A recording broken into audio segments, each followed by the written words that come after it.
Ang buhay natin ay puno ng pagkakataon. Kailangan lang natin buksan ang ating mga mata para makita ito.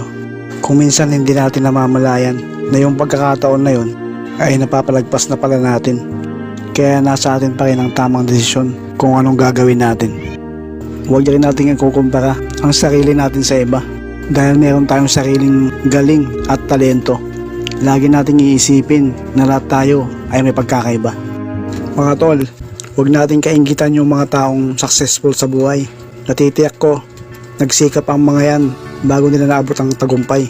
Huwag silang kainggitan, bagkus ay gawin silang inspirasyon para tayo ay magsumikap. Magsumikap tayo tulad ng ginawa nila. Kaya din natin, mindset ba? Mindset. Kaya mga kapwa ko, content creator o mga vlogger, tiisin na natin, nandito na tayo. Naumpisan na natin, kaya natin to. Push lang natin para sa pangarap. Punong-puno ng pagsubok ang buhay natin dito sa mundo.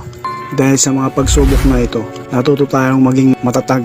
Natuto tayong lumaban. Naging matatag tayo. Tuloy lang ang buhay, mga idol. Laban lang. Makakamit din natin lahat ng pangarap natin. Basta wag lang susuko. Tiwala lang sa sarili.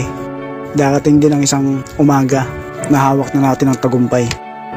Mapapawi din ang mga hirap natin, mga tol.